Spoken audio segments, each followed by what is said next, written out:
There it is. There it is. Great evening. Great evening. I am the dynamic, daring, one of a kind diva Denise Silas, and welcome to Let's Talk About It Tuesday. If this is your first time on, please put in the chat first timer. If you've been on with us before, definitely put repeat offender. We're glad to have you back and excited to have you. So we often have either people on here for the first time or even watching the recorded that is on our YouTube channel, Empowered by DS. So if you ever want to go back and listen, you can always do that on our Empowered by DS YouTube channel. So I always love to introduce Empowered by DS so people know exactly who we are, what we stand for, why we do what we do. Love it. So let me start this. Awesome, awesome. So who is Empowered by DS? I am the DS of DS, Denise Silas, and those are my two amazing daughters. I have the privilege to be able and the honor to work with my daughters. And our whole mission of our business is to empower women to be the best version of themselves. We do that in multiple ways through experiences. We believe in bringing women together to help them build their confidence, build community and connection. And so we do that in a variety of ways. So, of course, Let's Talk About It Tuesday happens every Tuesday, except for about 3 or 4 Tuesdays out of the entire year. So we are faithfully here. You're now connected to us, and you would get a text just kind of letting you know, especially if we don't have it, you will definitely know that. I always tell people stay connected to the Let's Talk About It Tuesday, because there may be a time where there is a conversation happening that is just what you needed, just what you needed. So stay connected so you can always know what's going on with that. Also, we have a membership-based community. So with that, we have a book club that we do, and we do what's called Sacred Start, which is our prayer call that we do at the beginning of the month. And those are specifically for our membership base. But we have other things, just like Let's Talk About It Tuesday, that we host. Our Diva Dinner and Dialogue, that is our social event where through conversation, we're just helping women to know that they're not alone, that they are not out there by themselves, that other women are dealing with the same things. Then we do empowerment workshops. With that, the purpose of that is to really support women and to be in the best version of themselves by building their professional and personal development and really having them to dig deep on what their gifts, talents is and nurture that. Then we also have our subscription box. This allows us not to just be local because our experiences are local, but this gives us the opportunity to send a happy in the mail once a quarter. We always have a theme. We always have a journal. Then we always have some fun goodies for self-care, some pampering, something you to focus on. And I'm excited.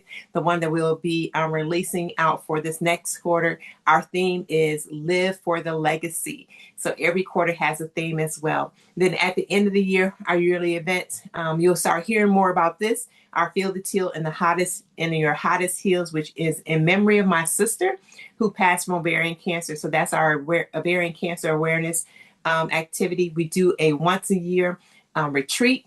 This past April, we did our day away excursion. And next year, we'll be doing our cruise, and you'll learn a little bit more about that.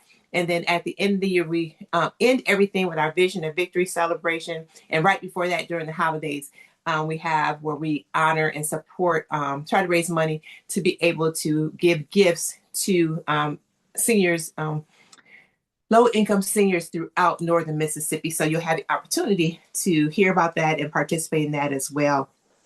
Our membership-based community launched in February.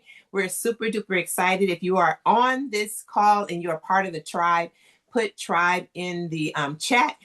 This is our opportunity to really pour into women, those who are specifically want to engage, create community. And we have different levels, just depending on how deep somebody wants to go with their experience with us as well. And it goes from just kind of virtual meetups to where there is monthly coaching to help meet specific goals for an individual.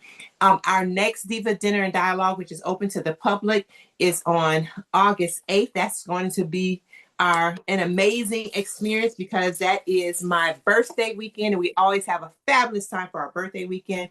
So for that entire weekend, on that 8th, we'll have our Diva Dinner and Dialogue. And then our tribe was invited to participate at my church, our Women's Day, do devotional leading that. So I'm excited about that. And then we're working on having a brunch after that for us to really just have some bonding time that weekend. So you can learn more about that by texting DDD, and we'll be putting out the official registration for that. For our individuals that are part of our tribe, that is part of our Experience, Elite, or Elevate, they are able to come to all of our experiences is included in their membership as well. Our cruise, oh my gosh, so far we have about 35 individuals who is cruising with us, who have already put their deposit down. We have about 9 more cabins left.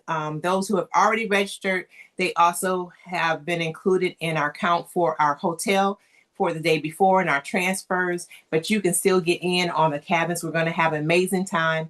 Congratulations to Stacy Lumpkin. We did a 24-hour registration, and her name was drawn, so she gets $100 off of her first deposit as well. So we're very excited about that. The lineup is already there. We have a life coach, a wellness coach, and a personal trainer that's a part of our wellness activity. If you are going on the cruise with us, put it in your put it in the chat, and I'll tell you this. This is our first cruise that we're hosting with Empowered by DS, but it's not my first cruise of hosting. This is probably my 5th or 6th cruise. I've been doing it with my family for the last 4 years. We've ranged from anywhere from 20 people to almost 50 people in attendance. So I'm not new to this. And I like to tell people that, so they're like, what do you know about creating a cruise? I know all about creating experiences, and I promise you, you want to be a part of this experience. If you want to learn more about the things that we do, our website is Empowered by DS. In addition to doing our membership best and our experiences, I also do group coaching, one-on-one coaching as well. I tell people I'm an inspirational speaker, not a motivational speaker. My goal is to make you feel uncomfortable where you take action. So I want to inspire movement, not just motivate the thought in your head. You can connect with us on all platforms, Empowered by DS, and all social media platforms as well. If you have any questions or anything, you can email us also at empoweredbyds@gmail.com. And we also have a Facebook community that's open to the public. And then we have a Decide Tribe suite. So the Decide Tribe, anybody can join that group. The Decide Tribe suite is specifically for those who are a part of our tribe. So I'm excited that we are here and starting our series. We have been doing series. We started off just doing individual, just, I won't say random, but different topics. And then the last few months we have, during the months, been showcasing different topics. So I'm excited about this topic, which is Love is Patient, Love is Kind series. And with this, we are exploring the many ways love shows up in lives, from God's unconditional love, was where we started off this month, to lasting love, blended love, and love through life's unexpected challenges. We'll hear powerful stories of faith, resilience, commitment, healing, and hope. Love isn't just found in the good times, it's revealed in how we navigate loss, embrace new beginnings, support one another through difficult seasons, and build meaningful relationships that stand the test of time. Whether you're single, married, widowed, remarried, caregiving for a loved one, or simply seeking a deeper understanding of love, this series will inspire you, encourage you, and remind you that love is more than a feeling. It's a choice, a commitment, and a reflection of God's grace in our lives. That choice is fueled by the love God shows us. So tonight, we celebrate the beauty, strength, and grace of love in all its forms, remembering timeless truth that love is patient and love is kind. And I'm excited. We have one more session next week, but I'm excited that tonight we're able to hear from Betsy. I don't know if we're going to be able to see Betsy, but we're definitely going to hear from Betsy on tonight. So Betsy is a 57-year-old wife, married since 1991, proud mother of 3 adult children and their spouses, and devoted YaYa to 11 wonderful grandchildren. Family is the center of her life, and she cherishes every opportunity to spend time with those she loves, including Boots, her beloved Aussie Doodle. She's a registered nurse who works remotely for a large commercial insurance company, combining her passion for healthcare with years of professional experience. She's committed to lifelong learning and enjoys reading self-improvement books, exploring nutrition and wellness, staying active through exercise, and trying new approaches to healthy living. When she's not working, you'll find her making memories with family, planning her next travel adventure, enjoying a good IPA, or discovering new ways to live a healthy, balanced, and fulfilling life. So that's Mrs. Betsy McLaughlin. And before I jump over, I just want to show you guys so y'all can understand the history of myself with Betsy. So Betsy and I, just like last week when Jayla and I were talking, Betsy's is also, this relationship is a product of our husband's relationship. So this is, that you can tell, many years ago, many years ago, because many of you know, at least my daughter, Alea, sitting here in the middle as a little girl who's now a grown married woman with children, right? She's almost 30 years old. And I think she was about maybe about 10 then, but this just shows you. So when you see the pictures of her family, I just wanted you guys to see from the beginning where our relationship started with our husbands, who are best friends. So let me take off this and you'll see some other pictures later. So Betsy, we weren't able to, it still didn't work. It did not work. I went to settings and tried to integrate my camera. I have a camera. It says it's not joining. I do not know what the problem is, so I apologize. That's okay. You're That's really okay. not missing anything, not looking at me. So this, well, I'm going to at least, so we're not just looking at, this is Name. going to be our version of a radio show. Because they don't need to look at me. I am going to put it back. I'm going to share it. And that's so we're going to do it this way. We're going to do Okay. an interview. This is definitely, and I want to bring up the chat. So you guys, if you have any comments, put it in the chat. We'll actively use the chat. I will check the chat throughout as well, and then we'll be able to answer any questions. Let's see, make sure we have. So feel free to um, put in the chat. So welcome everybody. Welcome everybody. So here we go. Let's get started. You ready, I'm Betsy? ready. I'm Yes. ready. Awesome. So can you walk us through the journey from the time your husband first became ill to where you are today? Share with us any emotions you may have experienced. Sure. I would go back just a little bit to 1995. I was pregnant with our third child, and he went to the doctor and got diagnosed with diabetes. Um, we were young then, did all the young things, had him go to doctors, etc. So that was our lifelong battle from 95. Let's fast forward to 2022.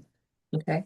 During that entire time, from 95 to 22, we would do different things. We would try different diets. We would try different doctors, education, tough love, gentle love.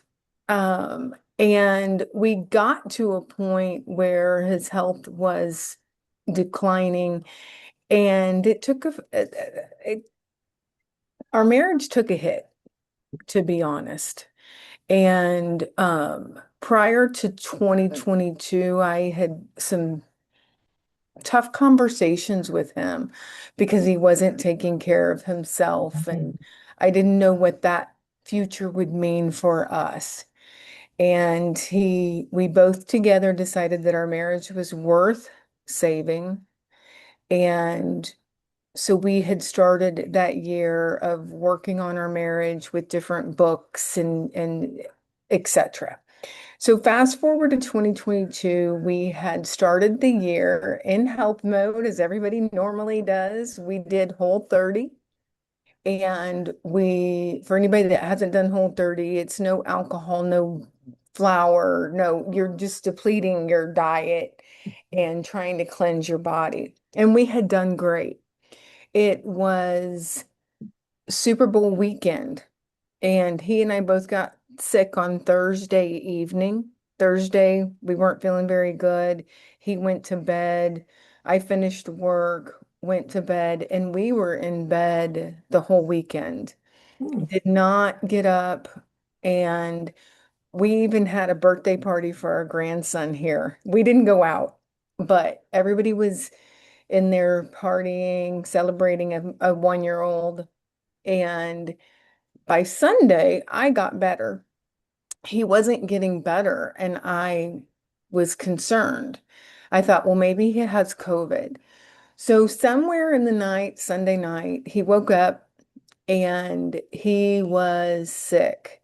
He had gotten so sick that I had to get up and clean the restroom. And I looked down at his foot, and his foot was completely black and tight and oozing on the top. Mm. And because he'd already been septic in 2018, I knew what it was. And immediately I said, we got to get you up. We got to get you to the hospital. You're septic. Let's go. Well, after him falling in the bathroom twice and me picking him up, and getting him on the bed, we finally got in the truck and we're headed to the hospital. And we came to a fork in the road. We could go to a small hospital where he had been seen in 2018, or we could go to a larger trauma hospital and go straight. Something just told me to go straight. I was already anxious. I was already a little nervous, a little mad that we had gotten Mm. to this place again. Mm. Um, and we got there at 7 a.m. on Monday, February the 13th, and they take him back. They start working him up for being septic. I was fine. Then, I knew, oh, we've been through it. We'll go get through it again. And about 1 in the afternoon, his blood pressure's not working right. His heart rate's not working right. And as a nurse, I'm like, something's wrong. I'm taking on and off his cuff, and the nurse comes in. She goes, "Can I help you?" I said, "Yeah, we need a new machine. It's not working." And she just exited out of the room, came back with the doctor, and they start going to work on my husband. And I look at the doctor and I said, should I be concerned? And he goes, "Yeah, you should." He goes, "If you have any family in town, you need to call them."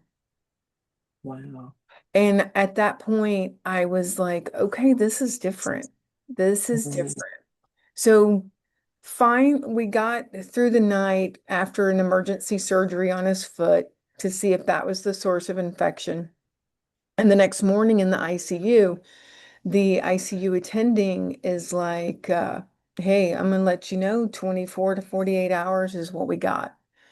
That is going to be critical, and we cannot tell you if he's going to make it. So he basically went into organ failure. He was in septic shock, and they were not getting clear understanding of what was causing the infection. And I'm a nurse, my daughter's a nurse, so we could participate in the clinical meetings and advocate for Barron. We could be his Mm. eyes and his ears and say, hey, in the meeting, they could say, we're working on his kidneys, which his kidneys started to fail and he had to start dialysis. So they would come and they would look and say, well, his foot's doing better. And we could both say, no, it's not. It's worse. Mm. And I would take pictures of his feet. They started to blister, and the blister started to go all the way up his shin. And we didn't have the podiatrist that we had had all along. We had a new group that were talking to his podiatrist, but nobody between um, all of the specialties could get us a clear-cut answer. So they progressed him through the week, and he was in dialysis. He was intubated at the time as well.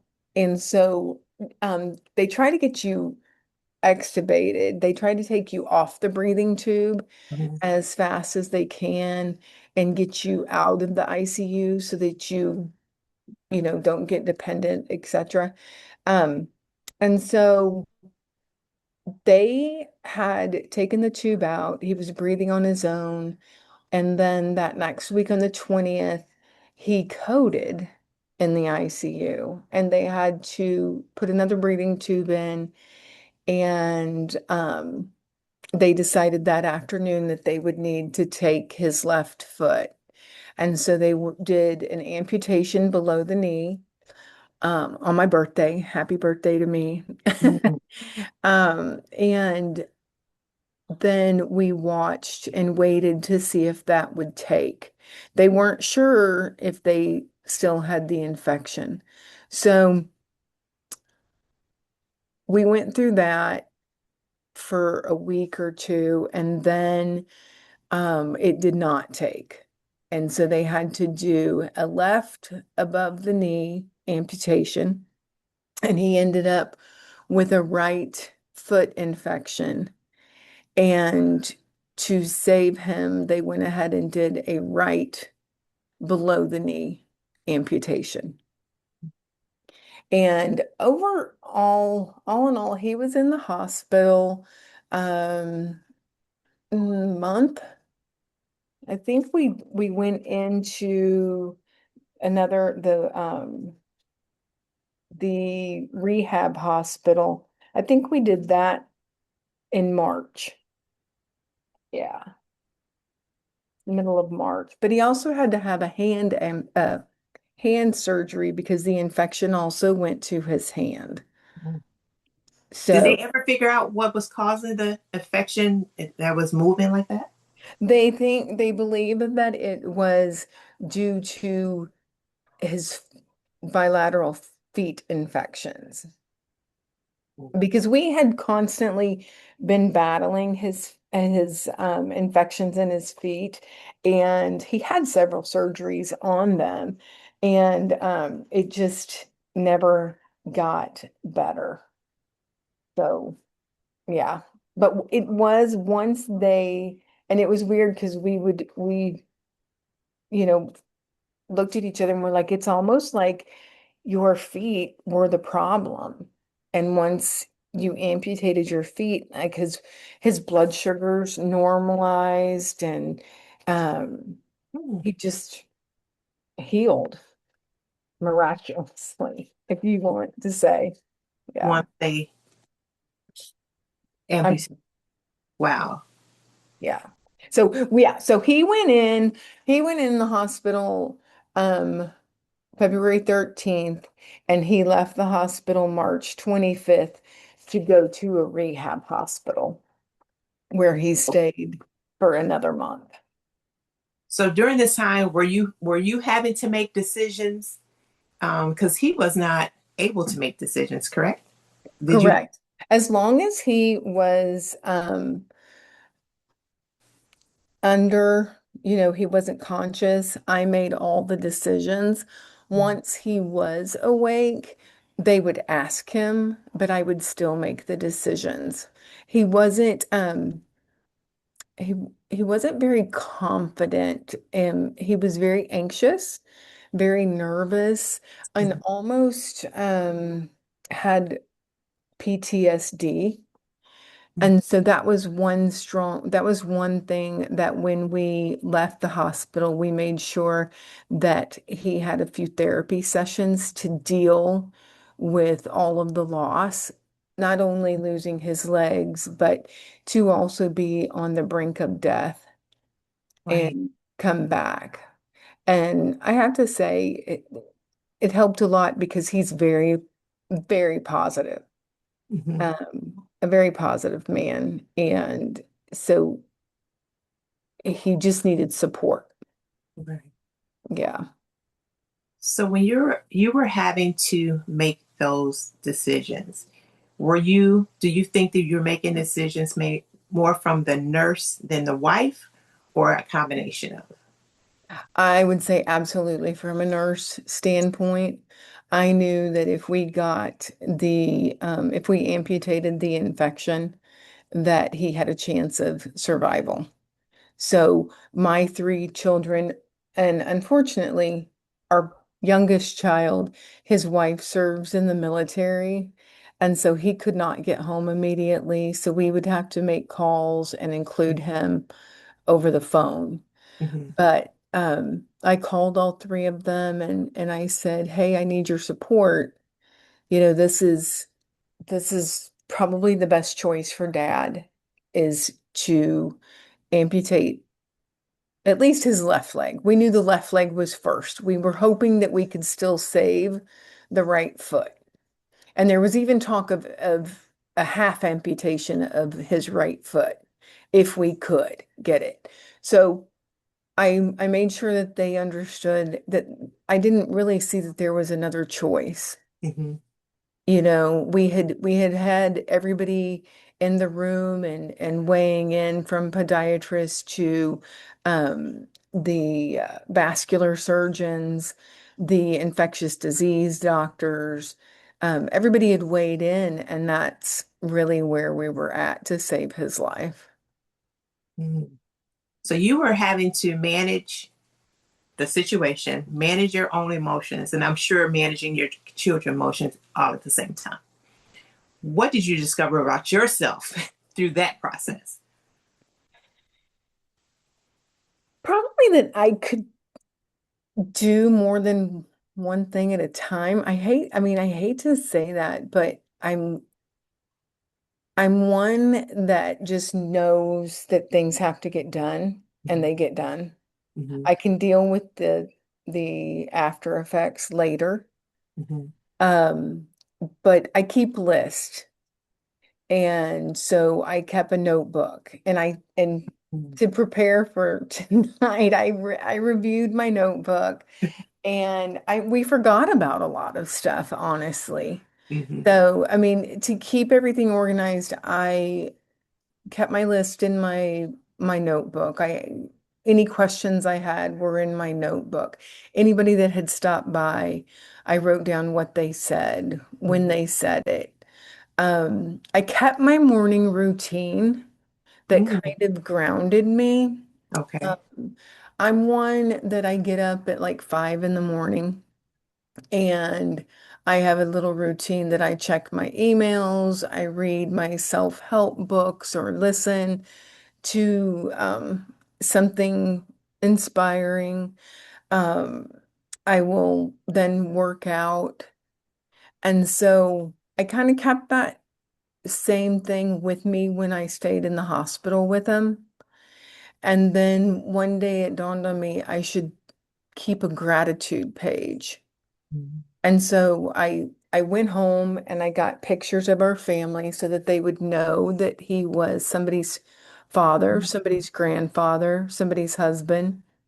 And then I also kept a piece of paper that I could write something I was grateful for that day. And then if anybody else wanted to write on there, they could as well. So yeah, that helped definitely with decisions because Mm-hmm. I can look back um, in the notebook and see where I spoke with people to get our home adapted Mm-hmm. for him to get in, like with a ramp. And so, like, I had to make those decisions as well while he was in the hospital. I had to prepare for him to come home. Right. Well, two things that you said that I want to point out is, I want to make sure people didn't miss it. And it's something simple. The fact that you wrote things down.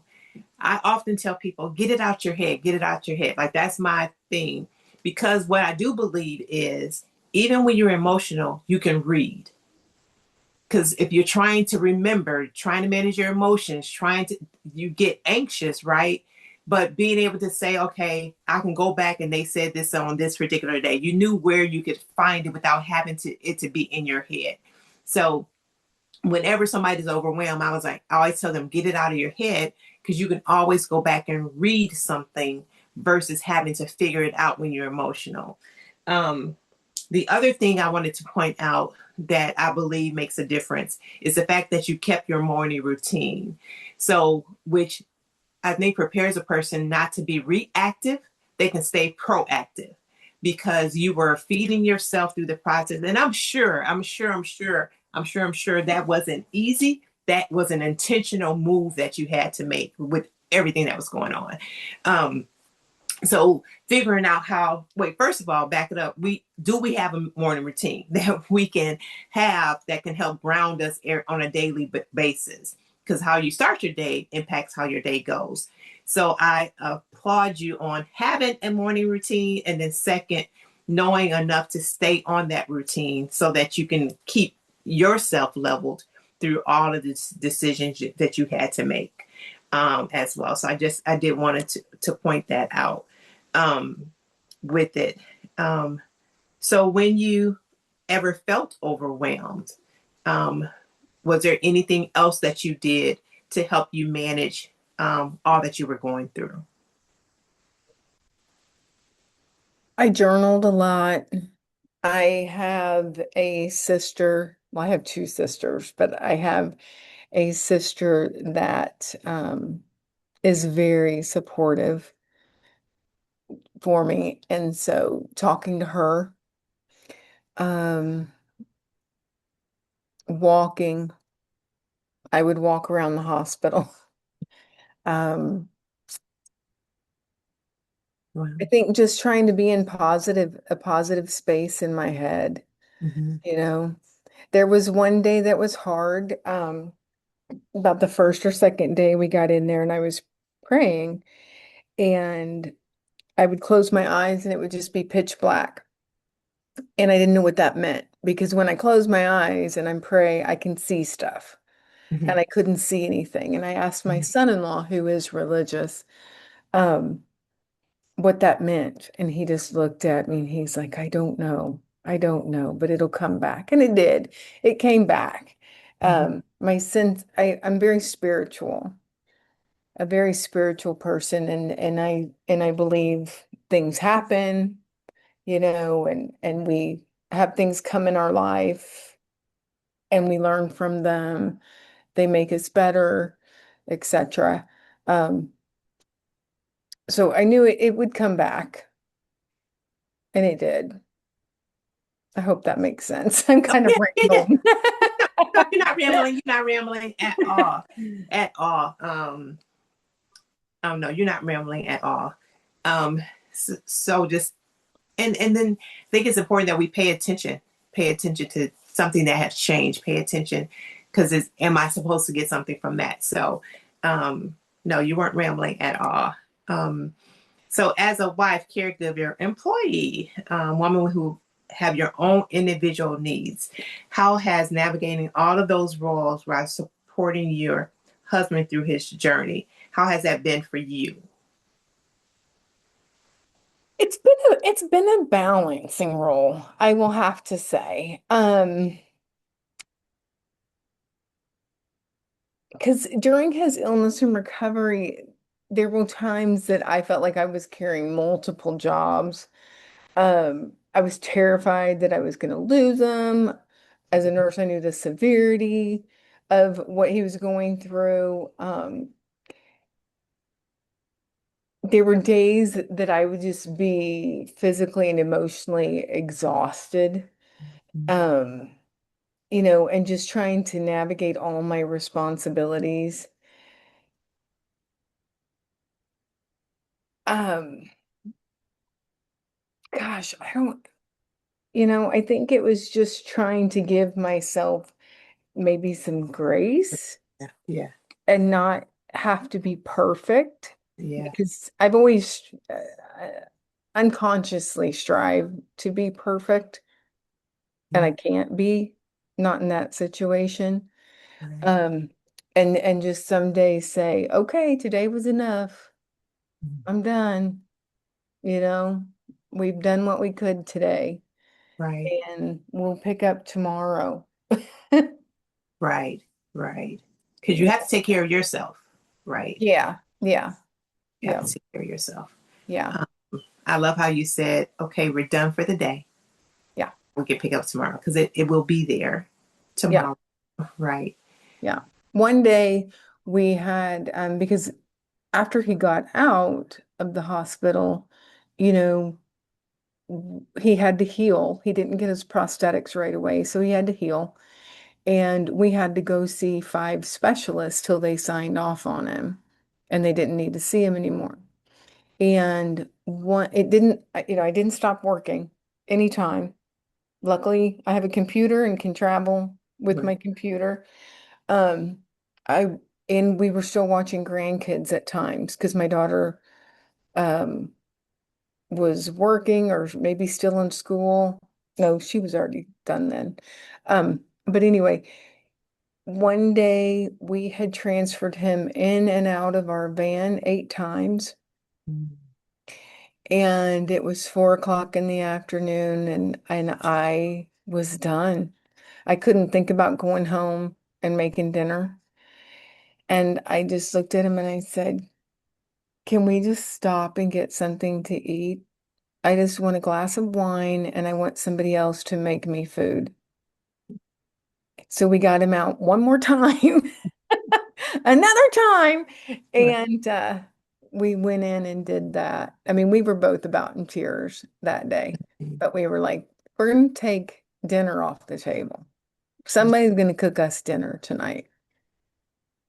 Because you can't. And sometimes it's even they say decision fatigue.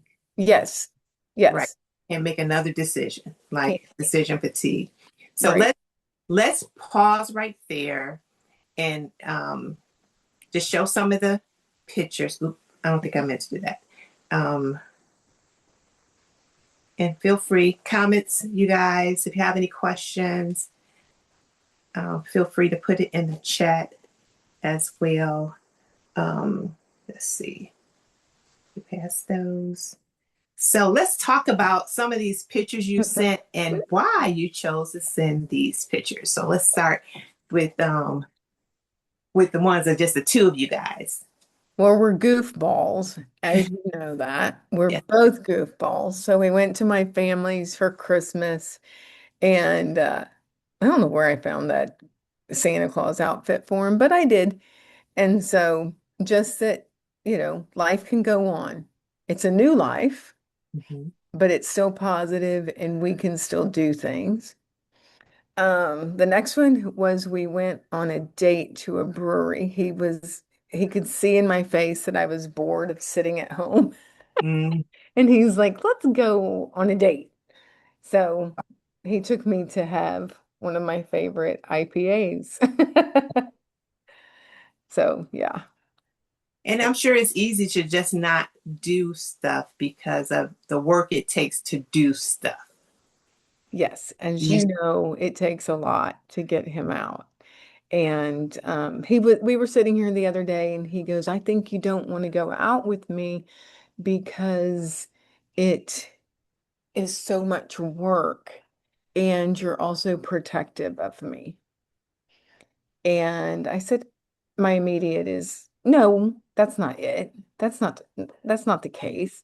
But it is. mhm. I don't want him to fall. I don't want anybody to be rude. I don't want I don't want him to get too tired. So yeah, we're working on that. We're working on a new outward life versus ESPN. Gotcha. And it's not, I think we all, when we visit you, we everything you just described, we all felt that way, right? We all was, you need something, just very concerned. So, the prayer is that every time we went somewhere, I said, "This is a place y'all can come back to. Ain't it easy to get here? Like, this is Right. not y'all can come back to." So I think everybody wants it for you as well, but understanding the challenges of them. So Yes. this right here, me with my one little grandson, and y'all with y'all tribe, love it, love it, love it. So tell Yeah. us about the pictures. So we are missing our oldest grandson in these pictures, and I apologize for that. He is a college student. Um, we had a small window when my youngest and his wife came back between stations. So we were able to get family pictures at Forest Park. If you've ever been to St. Louis Forest Park, it's a beautiful place. Um, but my daughter, she's standing by my husband, and that's her family all to that side. And today's her birthday. She Yeah, I did is see that. She's 35. We're like, oh my gosh, you're 35. So she's like, I don't know what's worse, you having a 35-year-old or me being 35. I said, I don't know. He was And running then, around our wedding. That's how yeah, running around our wedding. yeah. And so then, and we're actually missing another one because my daughter-in-law that's standing next to me, she's actually pregnant in that picture. So we had, yeah, her. We had, a new baby the first of the year. So yeah, Sunny is was born at the first of the year. Then if you go down, every Christmas we make cookies. We do ugly sweater cookie contest. And I do it for the grandkids, but as you can see, the kids get into it as much as the grandkids and they compete. So, and then the other one was we were traveling um, to Montana for a wedding, and we drove from St. Louis all the way to Montana. How many hours was that? Oh gosh, I want to say 24 hours. Oh my gosh. We stopped in South Dakota for a day and a half or 2 days, and then went on to Yellowstone. Yeah, it was fun. Wow. You can see he's busy. Wow. Wow. That's with babies and all. We were just trying to get from here to Chicago. It was like trying to plan it out with one baby. So, yes, you are superwoman all day long. Yes, Not you much stops us. are. What'd you say? Not much stops us. Awesome. Awesome. And here. And this was one of his first times going down in the basement. We have a basement in our home that we don't utilize really anymore. And this was one time we were all home and he wanted to go downstairs. And he made it down the stairs. We then had to get his wheelchair and wheel him around the grass to get him back upstairs. The middle one, our nephew played for Arkansas and he was invited to the NFL Combine. So we went to that. And Barron is a diehard Chicago fan. So he had to take his picture with that. And then the next picture is us doing a big trip to Spain. We went to Spain in March to see our youngest and his family and our new grandbaby. And yeah, that was for somebody who's anxious about traveling and getting your husband somewhere, that was a lot.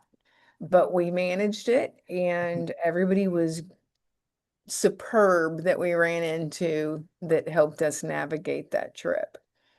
Awesome. Yeah. Awesome. So as you look back, Betsy, none of us expect our lives to change overnight. Whether it's overnight or the 35 days he was in the hospital, just that whole transition. Are there any conversation plans or resources you wish you had in place before this journey began to be more prepared for it? I wish that we had those difficult conversations about his health Mm. and really pushing because I asked him the other day, I said, do you think it would have helped if I had pushed harder, if I had been more stern with you? And he said, I don't think so because I felt invincible and I felt young and I felt that I had time to fix my health. Mhm. And yeah, so that, and I think I wish I would have probably changed podiatrists. I I wish I would have been more involved. I think sometimes our rough go of a relationship kind of made me, well, you can take care of yourself. You're a grown man. Mhm. You take care of yourself. I try to help and you don't want help. Mhm. So I'm just going to let you do you. And so, looking back, I think, well, I should have done more. So there's a little guilt there with that. Um, but then I know we did what we knew was best at the time. So is your guilt based on you being a nurse or just his wife? His wife. Yeah, his wife. But that's a hard thing because, dealing with men, they think they know it's their life, um I mean, as much as you want to push, they end up going to do what they want to do, right? I think a man just Right. want to do what they want to do. So taking responsibility as much as you want to um, have them do different things. It's like, I mean, I think that's a hard thing. I could even think of myself. I sometimes, you want to say something, then you're like, well, what's the story? Figure out what battles, how they go, the which battles you're going to pick your battles, pick your Pick battles, your battles. pick Yeah. your, Yeah. Pick your battles. yeah, pick your battles. So, Yeah. um, so I think you have to give yourself grace on that as well, Yeah. for sure. Yeah. How have you and your husband redefined what a full and meaningful life looks like after everything you've experienced together? We take the time to talk more Mhm. and find ways to be honest and open with each other and what does our future look like for us? Um, what can we do to have a meaningful marriage, a loving marriage? Um, and you find as you age that everybody's kind of in the same boat. You think that your marriage is a silo, that your issues are just yours. Mhm. And you think, oh, well, look at that couple. They got it going on. Or, they're doing everything right. And it's just in my house. It's not. Mhm. But you start to realize, no, we all are going through stuff, you know? Um, we, because I like lists, we wrote down list of things we can do versus just sitting in the house and um, places we want to go. So we need to get better about meeting up with friends, Mhm. I would say. Yeah. And um, often get to hear, conversations and um, the thing I love about the Scooter's friends and how they pop in town. And I'm sure that support system helped, having friends who help, friends who understand as well, and being able to be in an environment where when you come, if they come, I know he's always talking about, Scooter's always talking about how can they help relieve you, to give you, at least give you some time, let you go do whatever. So I know that's something always that Scooter talks about. For those of you who don't know, Scooter's my husband. Um, but he always talks about how being able to come and then let you be able to do what you want to do. Because he recognizes it does take effort, right, to do. And I love how you just said that we made a list of the stuff that we can do versus sometimes we give so much energy to what we can't do. We miss out on the opportunities for the things that we can do. Yeah. And maybe become just being a little bit more creative, but putting the energy in the right place, right? Creating what you want versus always, it's easy for us to talk about what we don't want, but it's not always as easy to talk about what we do want as well. So love that. Is there anything else you want us to know about your journey? I think you just have to do what you do, you know, and know that you can do it and um not underestimate yourself. Because I think and lean on people and let people help. That's a big one. I'm not good at it, but that's what you're supposed to do. Yeah. You know, when Scooter comes and they all want to help, I'm like, I got it, I got it. But let people help. Yes. Yeah. Yep. Yes. Take advantage of that. Um, Yes. when you definitely can. So looking back, what other advice would you give to another spouse whose partner has just experienced a life-changing illness or they've experienced something drastic like you have? The notebook is huge. Be an advocate. Ask questions. Um, don't let no be the answer. If you honestly feel in your gut that something's not right, keep saying it till somebody hears you, Mm, till the right person hears you. Um, find ways to have those hard conversations with your mate. Um, if it's in regards to their health and what they could be doing, and try to have it be a loving way, a loving conversation. Um, look for ways to support yourself, let others help, yeah. and yeah, be easy on yourself, be gentle. And as you share that, we can really apply that to all kinds of areas. When you agree, just having the conversation, it may not necessarily deal with illness, but something that will make a difference can have a long-term bad, consequence. Just being able to find people who can help you, like everything you just said, we can apply to a variety of areas of our life to be able to be more proactive in what we want for our lives. Yes. I would definitely say um, that applies across the board. And I always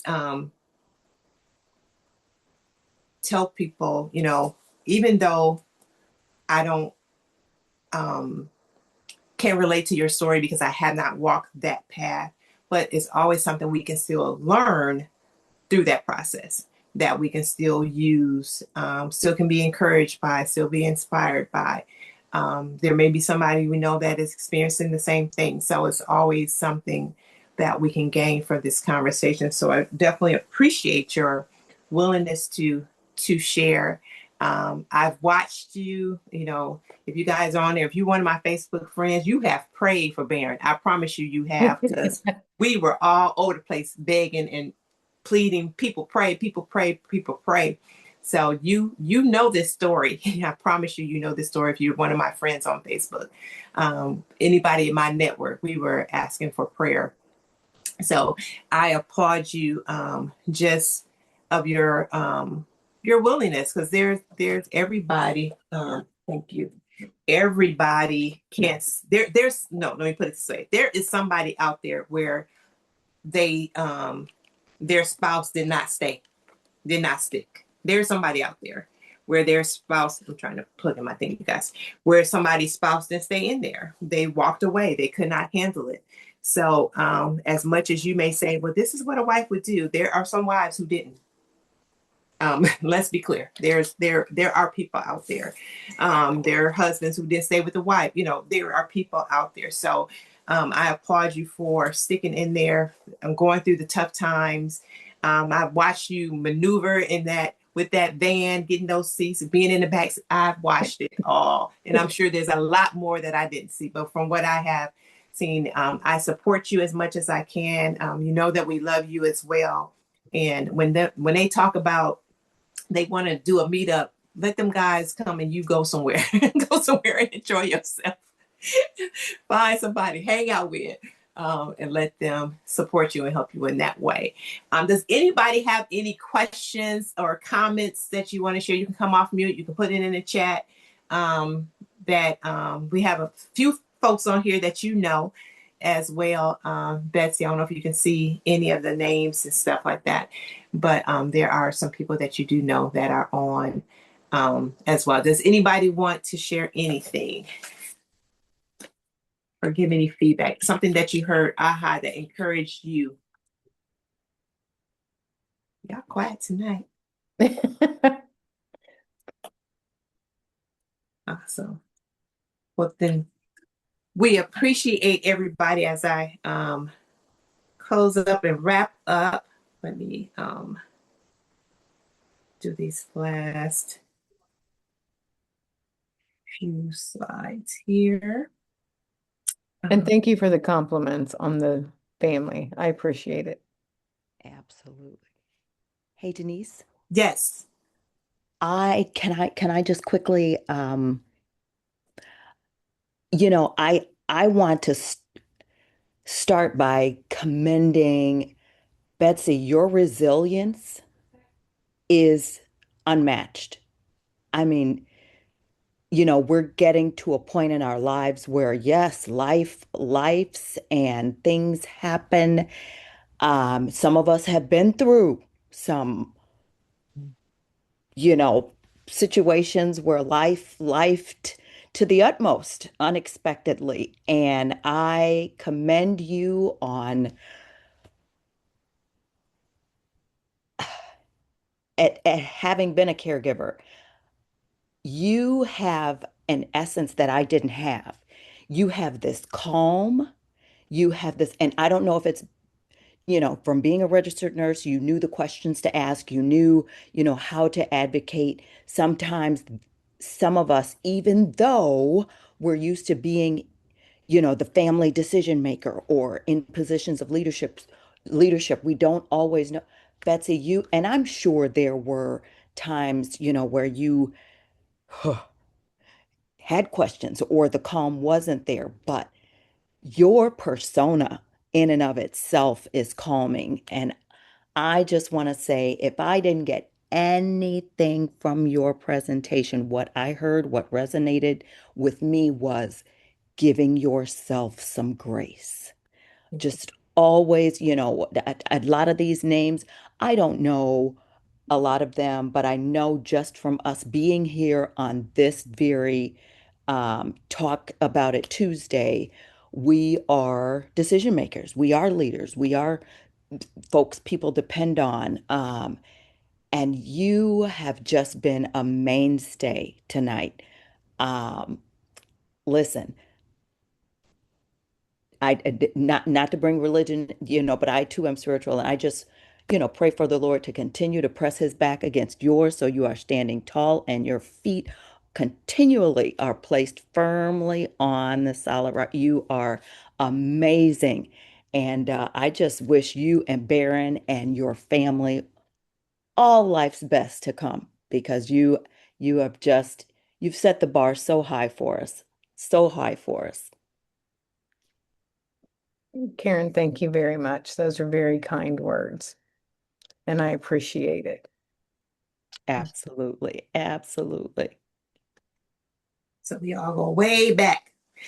Yes, we do. We all go way back, and Constance says amen as well. you brought the old schoolers out, the OGs out. Oh, OG. Right, right, But right. I also want, Denise, you said a minute ago that, maybe somebody's not going through what I've gone through. I don't think you have to go through a near-death experience or anything like that. If it's something in your day, in your life that is a lot and affecting you, you know, that's your thing. Right. We don't have to compare what Right. each other's going through and see what's different. We all have our own things that we go through and need support and love and kindness. And that was my point, Betsy, is it don't have to be the same thing, but we did learn a lot from you, even though it's not something we went through, right? Because sometimes people go, well, I'm not going to get on because that doesn't relate to me. Or Yeah, so it's not the specifics of the what, it's more the how she maneuvered through it, is what we're learning from, right? How we right. pull our strength, where we can get support, how we make decisions. It's not the what of it all, it's the how that we can learn from. In whatever, because our challenging may be different challenging for sure. Yep. So it's definitely learning from how, and then knowing, if God can bring you through, he can bring me through too, Yeah. right? Yep. So it's those type of things that I believe are the variety of the stories, the variety of the experiences still are able to empower a woman to know that I can make it through. I know, if God brought her through, he can bring me through as well. So definitely leaning in on that. And this is the one, the last, I saw the swing. I saw the swing. I almost hurt myself trying to get in and out of it, but I didn't do it as gracefully as you did. But do you find this to be a place as we close out where you were able to just take some time for you? Do you use that swing for that purpose? That swing I got before he got sick. Um, and but it is my place to go. And I loved it. I love that swing. And I'll sit and think, and the grandkids pile on or kick me out now. So yeah, yeah. But I heard something today in my books, and if you don't mind, I I just thought it was really a good quote. And it was, what if I fall or fail and say, oh, but my darling, what if you fly? Hmm. I kind of focus on that. Yeah, yeah. The what ifs, Yeah. because What if it's just I our fall? imagination. Imagine a good thing. Yeah. Yep. Imagination. We have control of our imagination, but we don't always use it in our favor. Right. But I love that. I love it. So as we wrap up, you guys, this is, remember, to learn more about what we do. If you want to be encouraged, if you're in a season of your life that we may be what the doctor ordered for you, just text back tribe to that number that you got a text from, and you'll learn all about our Talk About It Tuesday and some of the other things that we do as well. Um, for our members, and this is a good book. You may love this if you like self-help books. Betsy, our last book we just finished was The Mountain Is You. That was an amazing book. And then we'll be starting our new book, Brave Enough to Succeed by Valerie Burton. And we'll probably kick that off later in July, beginning of August, because we do a book club once a quarter. And then our prayer call, Pam said in the chat, she said she was encouraged from hearing the backstory. All she was told to do was pray. Because I got my prayer warriors. I hope y'all have y'all prayer warriors too. I'm sending out texts. Pray for Baron. Pray for Baron. Scooter's best friend. And so now she's able to hear the details of the story. But she leads our Sacred Start, our prayer call that we offer for our tribe members to help them get just have some collective prayer time and to be able to just move forward. Our theme this year is Align, Become, Conquer. I encourage everyone, especially if you're in a season where you just feel like you're just so much is going, you don't know what the next step is, and just need a sense of direction. I just encourage you to pause and just really get in alignment with what God has for you. Seek it out, ask questions, pray about it.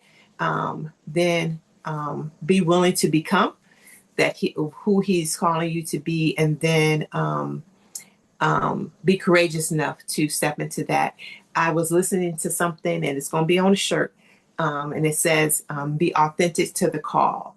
So just God will show you what He would have for you. And during alignment, what I was talking to with my elite group is that sometimes, when you ask it to line up, sometimes He's removing things in order for you to line up. So you have to be open to the consequences of you asking to align with your calling, align with what God has for you. So you just got to be willing to be that person. Once again, text Tribe to learn more about us. We're here on Tuesday. Stay connected with us. And as our final, I always say this at the end of our call on Tuesdays, is that now you have been empowered. Empowered women, empower. If you know anybody that's going through that can benefit from this story, probably within the next 24 to 48 hours, you'll be able to find the recording on our Empowered by DS YouTube channel, and then all the previous ones as well, that's on the YouTube channel as well. So we share because we care. And as Betsy said earlier, sometimes we feel like it's only us, we're in a silo, but because of us having these conversations and being able to re-listen, you learn that we're all in it together. We're all going through the same thing, and God is able to bring us through. So you are so welcome. Thank you for your time on tonight. Thank you everybody for being on as well, and appreciate the time you've taken to be on. And I hope there was something that was said on tonight that encouraged you to keep moving, and knowing that you too can be blessed and make it through as well. So have a great rest of the night. Thanks for tuning in. And next week, we're talking about just finding love. And one of our authors will be sharing on tonight. So thank you, and have a great rest of the night. Appreciate the time. Thank you again, Betsy. Appreciate you. Thank you. We were fine without a video. It's fine. We got the information we need, the blessing that we needed. So you guys have a great rest of the night. Thank you, you too.